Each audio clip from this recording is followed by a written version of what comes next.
itu punya anak yang namanya Mbah Siti Khadijah, itu istri pertama daripada Hadratus Syekh Hasyim Asy'ari. Ya, jadi istri pertama Mbah Hasyim itu adalah Mbah Khadijah, yang kemudian dibawa beliau thalabul ilmi di Mekah. Tapi subhanallah ternyata beliaunya meninggal, punya anak satu, beliau namanya Abdullah. Jadi kakaknya ya Pak Wahid Hasyim ya, itu lain ibu lagi. Kalau Pak Wahid Hasyim itu dari ibu yang Saifulan Madiun, namanya Bunakiyah. Tapi kalau dengan Bu Khadijah ini ternyata dia cuma punya anak satu namanya Abdullah, dan meninggal juga di Mekah. Dan itu anaknya Mbah Yai Yakub, guru daripada Hadratus Syekh Hasyim Asy'ari yang pertama. Jadi Mbah Yai Hamdani ya, mbahnya daripada Mbah Yakub tadi itu mendirikan pondok pada usia berapa? 67 tahun. Kira-kira jenengan umur sudah ngedek pondok, kira-kira jenengan sanggup nama mboten? Nggih napa mboten? Usia kan wis kena rematikan kabeh ya. Dari zikir ngadeg mau wis kerengkeng-kerengkeng. Tapi orang dulu itu kan kenapa bersyukur. Kalau orang bersyukur, nikmatnya ditambahi oleh Allah Subhanahu wa taala. Tapi kosok mangsulipun tiang ingkang boten bersyukur, isine namung kesel mawon. Karena apa? Ya, kakean sabar. Jadi sabar yang paling rendah itu adalah tarku sikayah, meninggalkan sambat. Mulanya jenengan masih sambat saja, nanti keluar ya menuju kota Nganjuk, terus dicari tanda es yang disilang, dipandangi terus-menerus sambil direnungkan dan dihayati. Es yang disilang itu apa? Dilarang sambat. Karena kalau orang sambat mengeluh, itu ternyata produksi pregnenolon yang ada di sinovial sendi kita itu lama-lama kemudian berkurang. Kalau itu berkurang, yang terjadi apa? Cairannya itu tidak bisa masuk, sehingga akan mengalami ya dalam tanda kutip kekeringan, terjadi peradangan ya yang aseptis, akhirnya menimbulkan penyakit yang namanya rematik. Dari sambat masalah. Karena itu kalau orang itu bersyukur, maka dia kemudian tidak merasa menghadapi beban itu berat, sehingga apa-apa disonggo enteng. Kalau apa-apa disonggo enteng, maka kemudian membuat kita itu menjadi tatak. Nek wong Jawa ini jenengan tatak, mesti iso neteki semua masalah yang ada di dunia. Suwe-suwe jenengan tutup yang sampai pada jalan yang diridhoi oleh Allah Subhanahu wa taala. Rumusnya apa? Tatak, tetap, tutup. Jadi kalau jenengan tatak menghadapi sesuatu, maka ya jenengan kemudian akan bisa mengatasi ya sesuatu yang menakutkan tadi. Ali bin Abi Thalib dalam Nahjul Balaghah beliau mengatakan, "Idza habta say'an faqaf fihi." Kalau jenengan takut pada sesuatu, lawanlah rasa takut itu. Sehingga Mbah Yai saya dulu ya ngandani saya kok coba wedi. Nek setan itu antem menae. Nah, tenang pas saya tetet itu waktu itu kelas 5, saya dideri anak-anak kampung, disergap di tengah semak-semak belukar begitu. Nah saya kan bawa kentongan tuh Pak. Ya, saya ingat pada guru saya, nek awak mudi tutuk enae, duwe ini tak tutuk biar ya semaput. Jadi idza habta say'an faqaf fihi. Kalau jenengan takut terhadap sesuatu, maka jenengan harus melawan. Kalau orang itu minggring mangro tinggal, tahu ya mangro tinggal, ya, atau musak masik buatan kantenan, bingung karena tidak bisa mempunyai ya keputusan, maka jenengan nanti akan jatuh ke dalam ahwalul irtiyab, yaitu keadaan ragu-ragu, sumelangan, cemas dan sumelangan. Ini pada perempuan itu ya kalau melihat cemas atau enggak itu sangat mudah sekali. Nek watuk itu langsung makser. Makser apa? Ya, ngompor. Karena kalau orang cemas itu klepnya itu akan menjadi longgar. Nek wong lanang kan jaraknya antara kandung kemih dengan tempat keluarnya kencing itu 20 cm. Watu kok kaya apa ya ora iso metu. Jarake dawa. Nek wong wedok cuma 4 cm. Cuma 4 cm. Ya, jadi watu truk langsung. Karena itu ma'asyiral muslimin, ya ternyata kalau kita bersyukur akan menjadi tatak. Kalau kita bersyukur, akhirnya bisa menteki semua kekurangan kita, sehingga kita bisa tutup mendapatkan mardhatillah atau mendapatkan iskariman, hidup dalam keadaan mulia. Ya, karena itu ma'asyiral muslimin, ya ketika kita kemudian ya bisa ya bersyukur tadi, itu ternyata ada cara-caranya. Menurut Ibnu Qayyim di dalam kitab Fawaid itu ada khutuwat atau langkah-langkah supaya kita kemudian bisa bersyukur dengan dasar tazkiyatun nufus, yaitu dengan dasar mensucikan jiwa. Sebab kalau kemudian kita tidak mengetahui langkah-langkah tersebut, maka syukur kita tadi jadi muspro. Dalam sebuah hadis itu dikatakan, innallaha yardha li 'abdihi idza akala fahamdu biha wa idza yasraba falhamdu biha.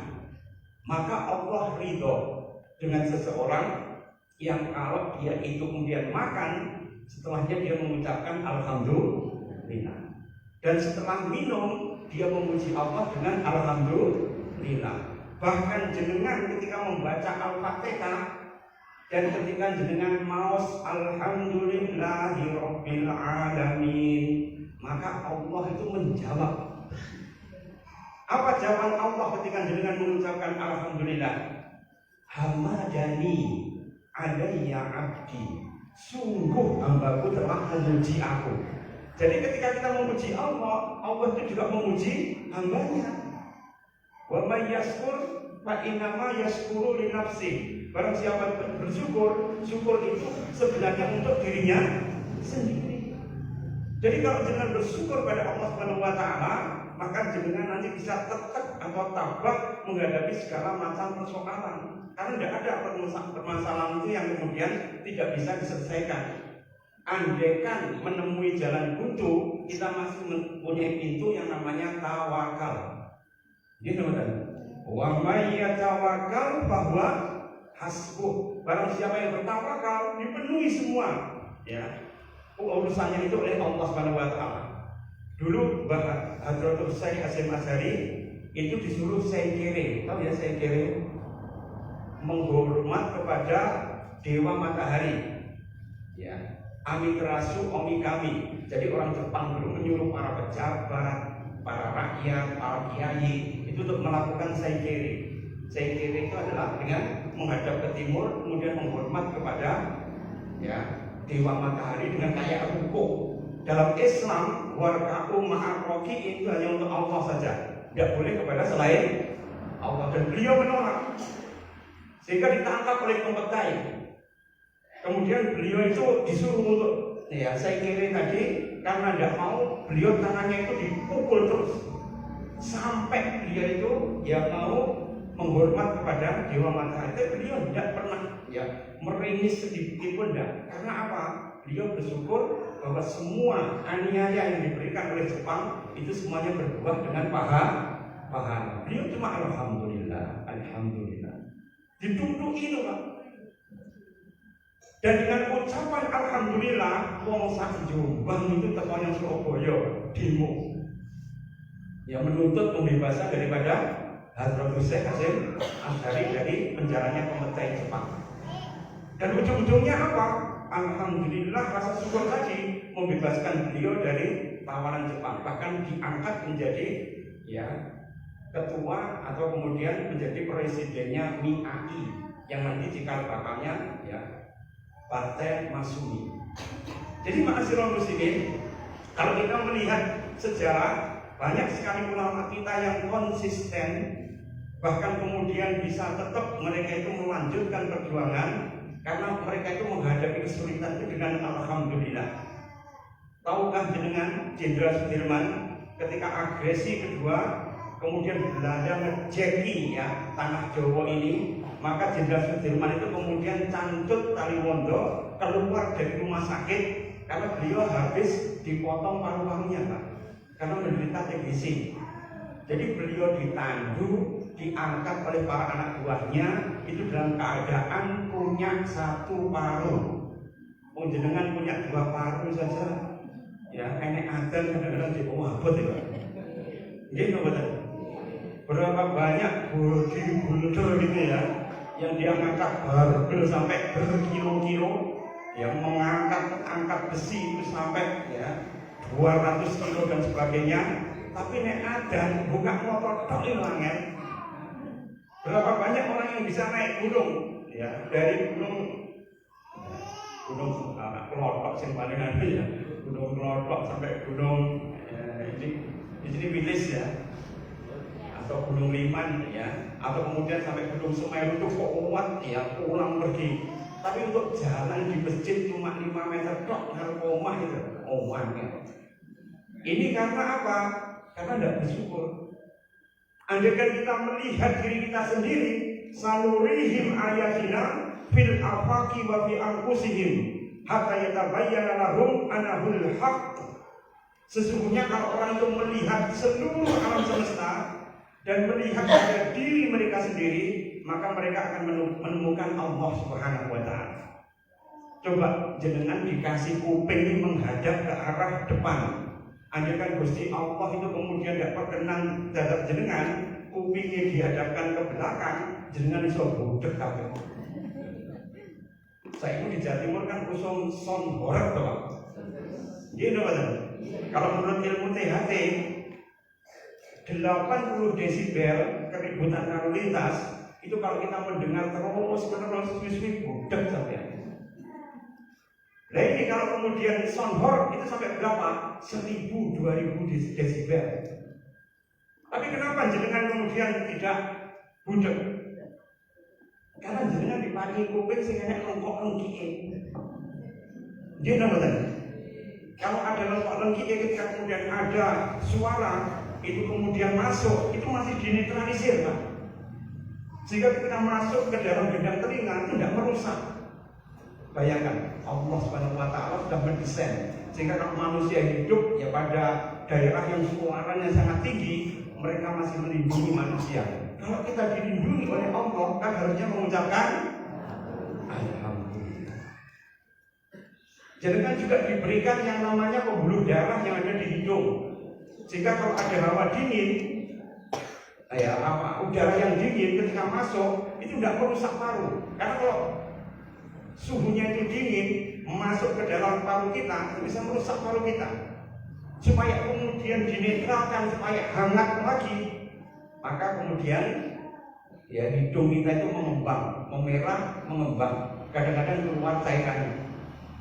Itu dalam rangka apa? Supaya udara yang masuk itu bisa disaring dengan kehangatan, dengan kelembapan, sehingga tidak merusak paru kita. Artinya apa? Gusti Allah setiap hari melindungi kita. Bahkan jenengan itu diberikan idem, itu supaya kemudian kalau ada angin dan debu itu sebagai alarm, sehingga kalau ada yang nyentuh dikit saja kita langsung kita memejamkan mata kita. Artinya apa? Tidak kelilipan, mata kita tetap baik. Tapi menungso itu dasarnya tidak bersyukur. Wis idem apik dikai idem antidot ngadu. Kira-kira abot nang boten, Pak? Ya telung. Sudah diberikan sesuatu yang ergometris apa sesuai dengan badan kita, masih diubah-ubah juga. Karena itu masyarakat muslimin, apalagi ada sing tanam alis, sulam bibir disulam itu. Kudu dijaret aja tidak kakean ngomong.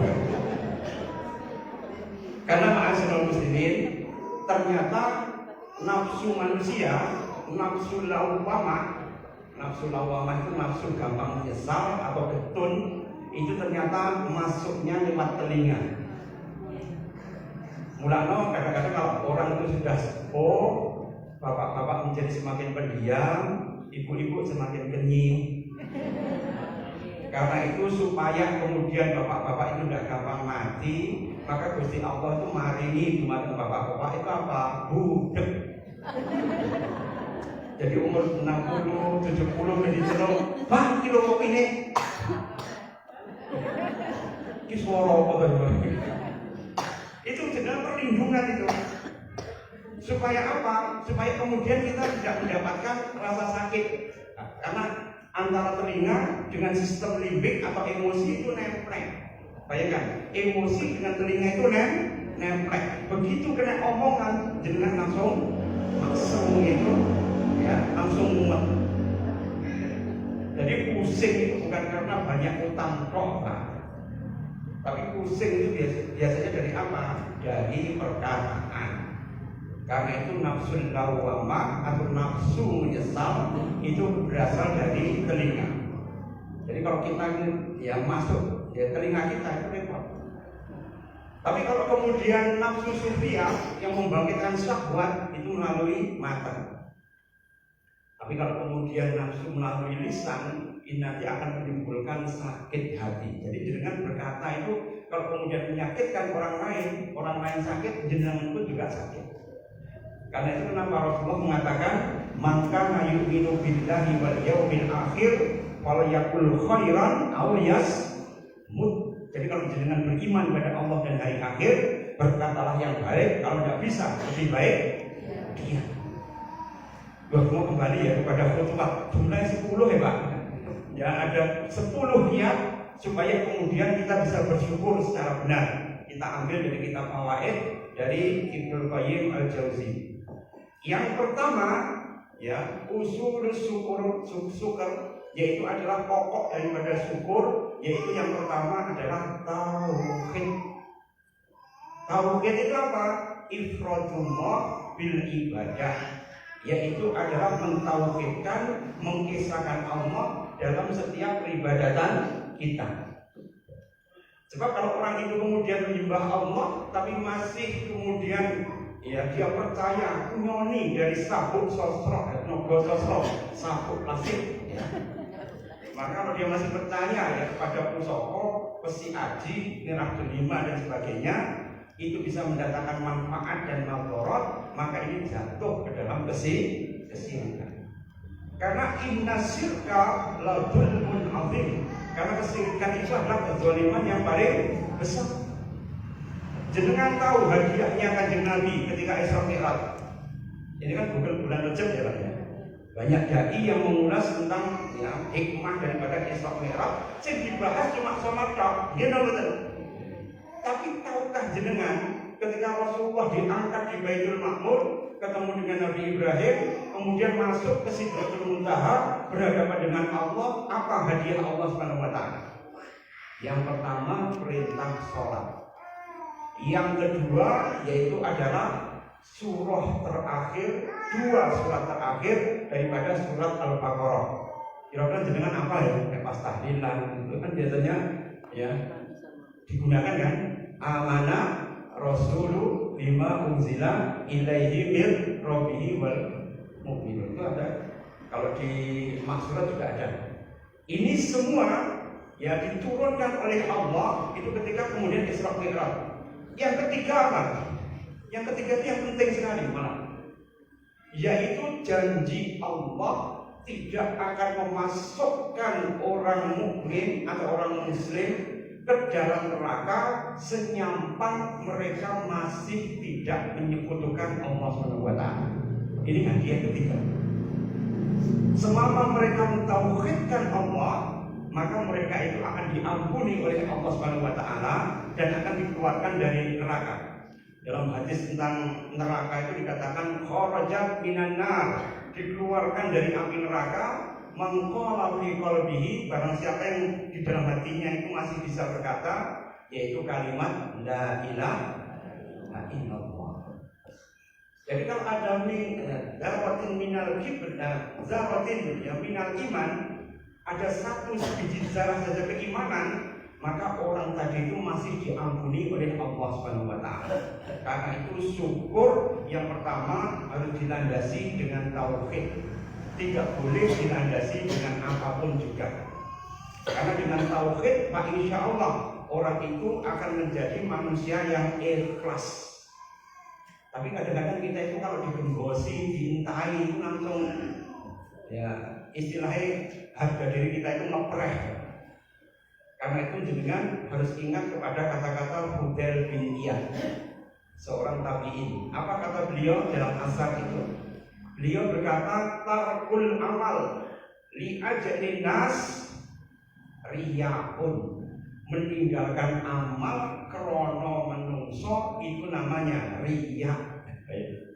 Jadi dengan yang ikadi mau ke masjid kok disemantani, titip salam ya ambil Pak Jainal. Akhirnya dengan tidak sido pergi ke masjid, nggak sido ngaji, maka tarkul amal, meninggalkan amal ya li ajlin nas, karena manusia, itu namanya riya. Kan banyak manusia yang digombosi, akhirnya nggak sido melakukan kebaikan. Gitu kan? Tapi wal amalu li ajlin nas, tapi beramal krono menungso, itu adalah sirkun, sirik. Jadi kalau beramal karena manusia sirik, meninggalkan amal karena manusia, itu namanya riya. Dan dua-duanya itu adalah sirik. Satu sirkul asghar, yang satu sirkul akbar. Jadi sama-sama dia tidak benar ini. Yang selamat bagaimana? Apabila dia bisa ya hatinya itu disetel, dikondisikan, bisa tahan kepada dua-duanya. Ya, dia kebal terhadap cacian dan ejekan manusia. Satu sisi lagi, dia kemudian tidak terlalu berharap pada manusia. Orang yang kecewa siapa? Yaitu orang yang mengharapkan sesuatu dari tangannya manusia. Barang siapa yang rojaan bi aidin nas, ingin sesuatu dari tangannya manusia, mesti kecewa, Pak. Karena itu kalau jenengan minta sesuatu, wa idasta'anta wasta'in billah. Kalau jenengan nyuwun sesuatu, ya nyuwun dumateng Gusti Allah, pasti tidak akan dikecewakan. Karena doa kita itu kalau kita berdoa, ya fa insya Allah akan dikabulkan oleh Allah. Cuma skenario-nya ada 3. Jadi doa itu skenario-nya ada 3.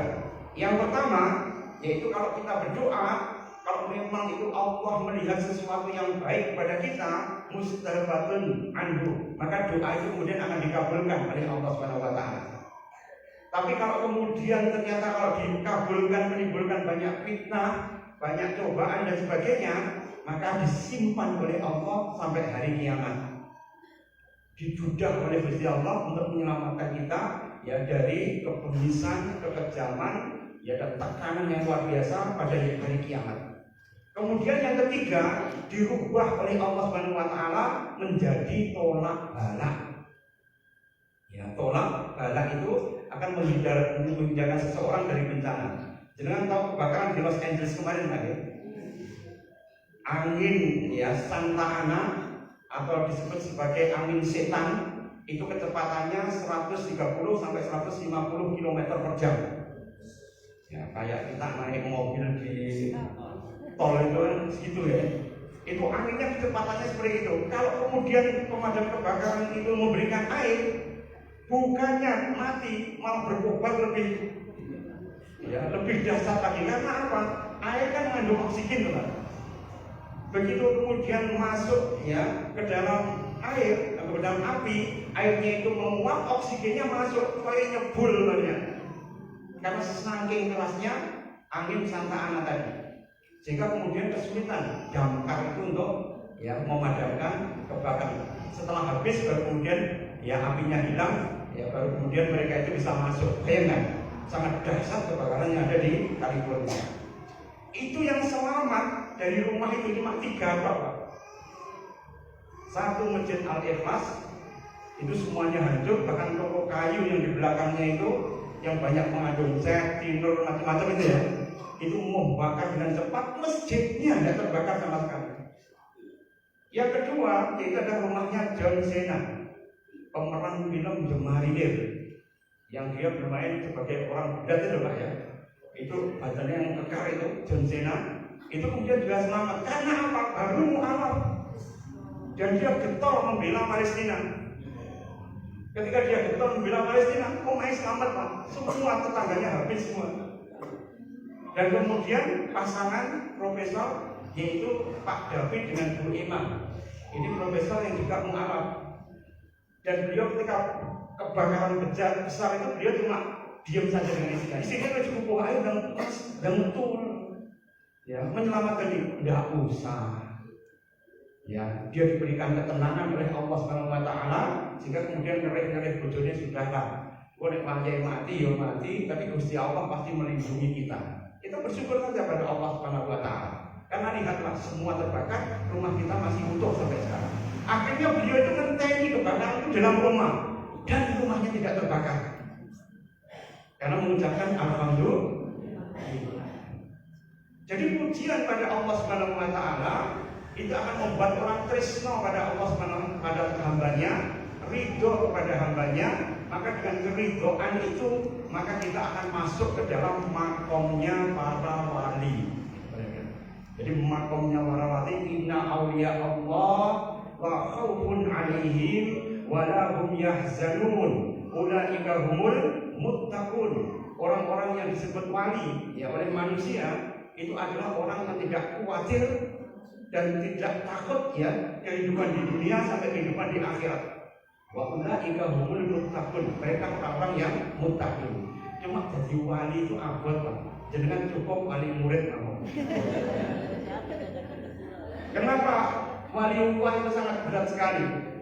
Dalam hadis itu dikatakan innallaha yuhibbul abrarul al-aqiyah. Jadi Allah itu mencintai walinya yang bertakwa, lagi senang berbuat baik. Cirinya bagaimana ya Rasulullah? In hadaru la yu'rafu. Kalau dia hadir, tidak ada yang mengenali. Wa in ghabu, apabila dia tidak ada, la yuntaqadu. Apabila kemudian dia ghaib atau tidak ada yang mencari sama sekali. Artinya apa? Ya, la yu'raf, dia tidak dikenal. Kira-kira dengan dadi wong enggak terkenal, kira-kira dengan yang terkenal pilih pundi? Wong YouTube yang golek subscribe kok, gitu loh. Ya, Facebook aja mencari like kan, gitu loh. Jadi cirinya aulia Allah wa in hadaru lam yu'rafu. Kalau dia hadir, enggak ada yang mengenali. Wa in ghabu la yuftaqadu. Kalau dia kemudian ghaib, absen, orang enak sing goleki. Ya. Karena apa? Orang banyak tidak kenal. Itulah aulia Allah. Dan dalam kitab Nasoiful Ibad, Hasan Al-Basri memberikan keterangan bahwa para aulia Allah itu senantiasa dipasang di daerah Suriah itu jumlahnya 24 dan kemudian di Irak jumlahnya 18 orang. Kalau boleh berisi soal Indonesia, ya. Itu kitab Nasoiful Ibad dengan Maus Ibnu Hajar Al-Asqalani dalam bab makalah berkaitan dengan aulia Allah, maka yang paling banyak ya ditemukan para wali itu ada di Suriah dan di Irak, tempat perjuangan kaum muslimin yang dimana di dalam hadis yang sangat panjang sekali itu ternyata Rasulullah pernah mengingatkan kita, awalu hadzal amr nubuwah wa rahmah.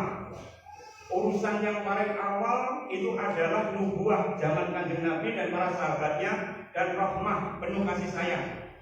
Summa takunu khilafah wa rahmah. Kemudian datang masa yaitu khulafaur rasyidin wa rahmah. Abu Bakar, Umar, Utsman, Ali. Ada yang menambah Hasan bin Ali, ada lagi yang menambah Umar bin Abdul Aziz. Sehingga jumlahnya khilafah ala minhaj nubuwah salasuna sana, yaitu 30 tahun. Ini adalah masa ya khilafah dan rahmah. Summa takunu mulkan wa rahmah. Kemudian muncul zaman yaitu adalah kerajaan dan rahmah. Bentuknya kerajaan turun-temurun tapi hukumnya masih Islam. Yaitu adalah ya Umayyah, Abbasiyah, suku Seljuk, Mudofar Al-Qudus, ya kemudian orang ya Turki, ya, kemudian Kesultanan Turki atau Ottoman itu masih menggunakan sistem Islam. Juga Demak, Bintoro dan sebagainya itu masih menggunakan sistem Islam. Summa takunu mulkan adudan, kemudian muncullah kerajaan tapi sudah meninggalkan Islam. Adudan artinya menggigit, ya menggigit. Jadi kerajaan tapi menggigit. Kemudian summa takunu jabriyatan qaswatan. Kemudian muncullah yang namanya kerajaan Jabriyatan Qaswatan, otoriter dan jauh dari Islam. Ini masa-masa yang dibagi oleh Rasul.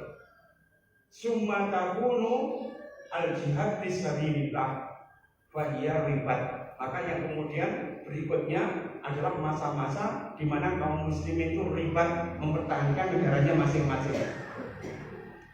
Wa afdalul jihad ar-ribat fisabilillah. Sebaik-baiknya jihad yaitu ribat, berjaga-jaga di perbatasan. Supaya apa? Enggak dijajah oleh bangsa lain zaman kita sekarang ini. Wa afdalul jihad wa afdalul ribat, seabdal-abdalnya ribat. Rasulullah mengatakan apa dalam hadis itu? Asqalan, yaitu di Asqalan. Asqalan kira-kira di mana? Gaza maksudnya. Jadi Gaza itu disebutkan oleh Rasulullah ya berupa hadis yang mengatakan sebaik-baiknya ribat perjuangan itu adalah di tanah Palestina, Asqalan. Karena itu ma'asyiral muslimin, isu yang paling seksi sekarang yaitu adalah gencatan senjata. Moga-moga ini kemudian ditepati oleh Israel hari ini. Kalau kemudian berjanji, wallahu a'lam bishawab. Isu atau kebakaran ini kan orang berhenti kebakarannya. Itu diurut negosiasi apa ya, sangat mudah sekali. Dan kerugiannya sudah berapa? Ya, sudah hampir 2.000 triliun. Ya, lebih banyak daripada bantuan Amerika itu ke Sirewel. Jadi ma'asyiral muslimin, inilah kemudian kalau kita bersyukur itu berdasarkan ya, syukur kita berdasarkan tauhid. Pak, insya Allah syukur kita itu akan mendapatkan banyak sekali keberkahan dari Allah Subhanahu Wa Taala. Pertama, yang kedua adalah doa. Jadi doa itu merupakan wasilah li syukri. Jadi kalau kita kemudian berdoa, maka doa itu merupakan bentuk daripada rasa syukur kita. Jadi kalau kemudian jenengan berdoa, maka doa yang paling afdal yang isinya pujian kepada Allah Subhanahu Wa Taala yaitu Al-Fatihah. Di dalam kitab Majmu'ul Fatawa, ya Ibnu Taimiyah itu mengatakan afdalul doa Al-Fatihah. Sebaik-baiknya doa itu Al-Fatihah. Karena apa? Di dalam Al-Fatihah itu ada alhamdulillah. Jadi alhamdulillahirabbil alamin itu tamlaul mizan, memenuhi timbangan yang ada di langit. Ayat lain tidak pernah ditimbangi kayak itu. Tapi Allah sendiri yang mengatakan bahwa segala puji bagi Allah yaitu merupakan ya pahala yang sangat melimpah sekali. Karena itu ma'asyiral muslimin, doa silahul mukmin. Doa itu senjatanya orang-orang yang beriman. Berapa banyak doa yang dipanjatkan oleh penduduk Gaza. Ketika itu melambung di langit, la mahjub, tidak ada ya hijab sama sekali. Karena itu ketika doa itu meluncur dengan keras di hadapan Allah Subhanahu Wa Taala, maka Allah akan memberikan banyak sekali pertolongan yang pada kaum muslimin yang senantiasa berdoa pada Allah Subhanahu Wa Taala. Karena itu ma'asyiral muslimin, jenengan perbanyaklah doa, karena doa itu tidak akan rugi. Umar bin Khattab mengatakan, aku tidak takut doaku tidak dikabulkan oleh Allah Subhanahu Wa Taala. Yang aku takutkan apa? Kalau aku tidak diberikan ilham oleh Allah untuk berdoa. Paham ini? Jadi Umar bin Khattab tidak takut doanya itu ya tidak dikabulkan oleh Allah Subhanahu Wa Taala. Karena orang kalau berdoa berarti hatinya sudah diberikan fa'alhamaha fujuraha wa taqwaha. Jadi Allah mengilhamkan pada orang itu bisa manusia bermauqif atau bersikap fujur atau fasik, tapi juga bersikap ya takwa. Maka kalau orang berdoa, pasti ya ruh daripada ketakwaan itu masuk di dalam hati kita. Itu yang namanya tunawwirul qalba, yaitu yang bisa menyinari hati. Jadi ma'asyiral muslimin, syukur itu kalau kemudian kita selipkan di dalam doa-doa kita itu subhanallah, dan doa ya tentang syukur kita itu masuk di dalam sholat-sholat kita. Jadi harus bersyukur pada Allah. Subhanallahi wa bihamdihi. Jadi hamdihi itu adalah bentuk daripada syukur kita kepada Allah. Itu doa ma'asyiral muslimin. Karena itu ketika kita mengucapkan iyyaka na'budu wa iyyaka nasta'in, hanya kepadamu ya Allah kami minta pertolongan, dan hanya kepadamu ya Allah ya kami menyembah, dan hanya kepadamu kami minta pertolongan. Begitu jenengan mengucapkan itu, apa yang dijawab oleh Allah? Allah menjawab baini wa baina abdi wa li abdi ma sa'al. Ini antara aku dengan hambaku, maka apa yang diminta oleh hamba yang memintanya. Jadi jenengan yang paling dahsyat ketika meminta pada Allah Subhanahu wa taala ketika jenengan mengucapkan iyyaka na'budu wa iyyaka nasta'in. Dulu Mbak Anak itu mondok di Mojosari, Mbak Yahya ya. Tahu yang tidak punya uang untuk mondok, setiap hari makan ya buah pace. Buah pace kira-kira legi nopo wae, Pak. Dan baru memakan nasi setiap hari Jumat. Kalau pas ada gendureng, pondok itu diteri sego, baru beliau kemudian makan nasi dengan teman-temannya. Tapi setiap harinya beliau itu makan pace yang diambil, diunduh dari ya pagar-pagar tanaman itu di pondok itu untuk makan setiap hari. Dan beliau itu thalabul ilmi, mengikuti Syekhana Khalid ya sampai umur beliau 50 tahun. Baru ketika umur 50 tahun beliau ditawari rabi. Bayangkan ya, berarti Jawa tua ya Bang, malah dengan pondok Lirboyo itu. Tapi tahu kan jenengan anaknya pinten 10. Wong 50 tahun anak iso 10. Aku bayangin ini luar biasa. Karena apa? Karena ketika beliau thalabul ilmi, maka beliau itu diberikan barokah oleh Allah Subhanahu wa taala, dan saya yakin beliau banyak mengucapkan alhamdulillah, bersyukur pada Allah Subhanahu wa taala dalam keadaan apapun, maka dia akan mendapatkan pitulungan dari Allah Subhanahu wa taala. Karena apa? Kekuatan daripada doa. Kemudian yang ketiga, supaya syukur kita itu mendapatkan tasfiyatul nufus, pencerahan hati, yaitu kalau kemudian kita mengambil semua dasar adalah dengan Quran. Karena itu Al-Quran mamba'us syukur. Jadi Quran itu sumber daripada kesyukuran kita. Jadi kalau kita kemudian ingin bersyukur, maka iqra'ul Quran, banyak-banyaklah membaca Quran. Sehingga ketika Musa itu membuka-buka Taurat, langsung ditegur oleh Rasulullah SAW. Ya Umar, lau kana Musa hayyan baina adhurikum ma halalahu hatta ayatabi'an. Wahai Umar, andaikan Musa hidup pada zaman ini, ma halalahu, tidak halal bagi dia illa ayatabi'an, kecuali dia harus ikut kepada risalah Rasulullah SAW. Artinya apa? Orang usah dicampur dengan macam-macam. Kalau Quran ya Quran saja.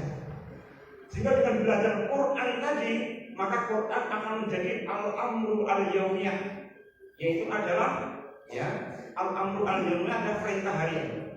Jenengan tahu kekejamannya bapaknya Basar al-Asad, namanya Hafiz al-Asad. Bapaknya kan Hafiz al-Asad. Beliau pernah menangkap seorang mujahid dakwah di kota Doma, namanya Marwan Hadid. Marwan Hadid itu ketika kemudian disiksa oleh Hafiz al-Asad, beliau masuk penjara itu usianya berat badannya 96 kilo. Dan ketika keluar dari penjara, Marwan al-Hadid itu beratnya tinggal 39 kilo. Kira-kira jenengan sembahyangnya siksaannya Hafiz al-Asad apa enggak?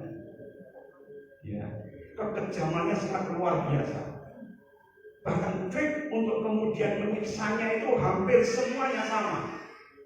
Beberapa tawanan ya dari orang Palestina kan yang gila, itu mereka penjaranya berdiri, kemudian gelap terang, kemudian diperdengarkan semuanya sunyi, hanya tetesan air tau, tik tik tik tik, membuat orang jadi gila. Berjam-jam mereka itu disiksa dengan panca inderanya itu dengan sinar yang terang kemudian gelap, sinar yang terang kemudian gelap. Kemudian indera telinganya itu kemudian dirusak dengan apa? Dengan tetesan air, suara tetesan air, cuma tik tik tik. Karena itu beberapa mujahid yang ditahan, kenapa mereka masih bertahan? Karena mereka membaca Quran. Dan kemudian setiap baca Quran, mereka mengucapkan Alhamdulillah karena masih istiqomah memegang Quran. Iqra'ul Quran fa innahu ya'ti yaumal qiyamati safihan li ashabi. Maka bacalah Quran, maka syafaat Quran itu akan menyertai seorang hamba sejak di dunia sampai di akhir. Ada pasien saya itu umur 48 tahun mispekun, Pak. Diternik anaknya seorang perawat itu kampokannya dari iso. Ini menurut ini gak sidol. Mispekun umur 48 tahun. Saya tanya apa itu bingung semua. Tapi ada pasien saya yang usianya 105. Ya, ngomongnya itu gacor. Loh Mbak, sampai ini kok omongan kok cepat pembahanan, terus memorinya kok cepat, amalannya jenengan apa? Wong kula bar maghrib ku maos Quran, Mas. Loh sampai gak bawa kacamata, boten. Jadi setiap maghrib dia baca Quran. Dan dia diberikan umur panjang dan tidak pikun. Karena itu kalau orang ingin kemudian dia dipanjangkan umurnya, diberikan barokah di dalam hidupnya, maka dia banyak-banyaklah membaca Quran dan kemudian ditutup rasa syukur itu dengan apa? Silaturahim, yaitu menyambung tadi silaturahmi. Man arada ayyub satulahu fi rizqihi wa yusa'alahu fi umrihi falyasil rahimah. Barang siapa yang ingin rezekinya itu diluaskan oleh Allah Subhanahu wa taala, diluaskan itu mendapatkan kemudahan dalam hidup, kemudian diberikan umur panjang, falyasil rahimah, banyak-banyaklah menyambung tadi silaturahim. Jadi perintah Quran itu wattaqullaha, bertakwa pada Allah, kemudian sambunglah tadi silaturahim. Wa tasa'aluna bihil arham, maka sambungkanlah tali silaturahim. Ini yang ketiga. Yang keempat, yaitu adalah uswah hasanah. Uswah hasanah itu apa? Kita mencari panutan yang mulia. Dalam rangka kita itu mencari kesyukuran yang hakiki. Caranya bagaimana? Ya miturut Kanjeng Nabi, miturut sahabatnya, miturut muridnya para sahabat yaitu tabi'in, dan miturut pada muridnya daripada tabi'in yaitu tabi'in, para imam mazhab atau imam mazhab. Dalilnya apa? Khairul qurun qarni, summal ladzina yalunahum, sebaik-baiknya kurun zaman Kanjeng Nabi. Kemudian summal ladzina yalunahum, zaman tabi'in, summal ladzina yalunahum, kemudian juga zaman tabi'in. Jadi 3 masa ini 300 tahun jenengan mengambil dari situ insya Allah selamat. Karena itu nggak usah dipertentangkan, kalau kita mempertentangkan jadi lucu nanti. Karena apa? Semuanya sudah pendapatnya masing-masing dikunci dengan hadis itu, maka seluruh perbedaan kaum muslimin jawabannya cuma satu, tasamuh, yaitu saling toleransi, selesai. Ada pengkerangan dan karuan seperti ini. Kalau pengkerangan, apa kata Allah Subhanahu wa taala? Ja'ala lakum ba'sahum bainahum. Maka kalau kamu kemudian eker-ekeran karena kamu tidak berhukum pada Allah, wa yatakhayyaru ma anzalallah, dan kemudian memilih apa yang diturunkan oleh Allah Subhanahu wa taala, kok memilih pertengkaran, percekcokan, wa ja'ala bainahum ba'sahum, dijadikan perpecahan dan kita menjadi kelompok. Karena itu khitabnya IKJ, apapun golongan jenengan adalah saudara kami. Karena apa? Khitab kita menyatukan, senyampang masih di dalam 300 tahun daripada pengambilan hujah tadi, insya Allah kita selamat. Ada yang mengengkel bahwa kalau kita mau sujud itu yang didahulukan jangan menderum seperti unta. Itu kan tidak boleh dengan menggunakan kaki Dan kemudian kalau kita menggunakan tangan, harus menggunakan tangan. Tapi di hadis atasnya itu, di dalam Sahih Muslim itu ternyata Rasulullah ketika menjelang sepuh itu kalau kemudian sujud menggunakan kakinya juga. Jadi dalilnya ada berurutan itu. Tapi wong sing gak duwe ilmu malah membenturkan. Nggih mboten. Sing ora oleh itu apa nek sujud langsung kepalanya dulu gitu. Mesti gegar otak Pak. Ya, jadi pakai tangan atau pakai dengkul itu semuanya sebenarnya dalam Sahih Muslim itu berurutan itu hadisnya. Kok ngene kok digawe tukaran yang di sini kene Mas. Adzan loro. Itu ada adzane Abdullah bin Maktum dan adzane Bilal. Jadi ketika tarhim itu Ibnu Maktum itu adzan. Kalau kita sekarang diganti tarhim kan. Itu zaman dulu adzan. Nanti kalau adzannya Bilal berarti sudah mulai mau didirikan sholat. Zaman Utsman bin Affan Jumatan adzannya loro.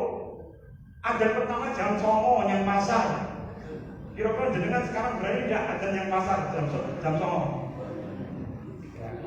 Sampai ibu-ibu dodol nampok itu nyapa lagi.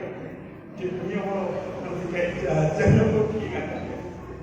Jadi ma'asyiral muslimin, ketika kemudian ada beberapa pendapat daripada sahabat, tabi'in dan tabi'in, monggo ini diikuti tidak apa-apa. Yang penting orang tukaran dan ada hujah yang kitabnya itu masih banyak sekali. Tahukah jenengan ada kitab yang menjadi pegangan ulama Al-Azhar sing ngarang itu wong Indonesia.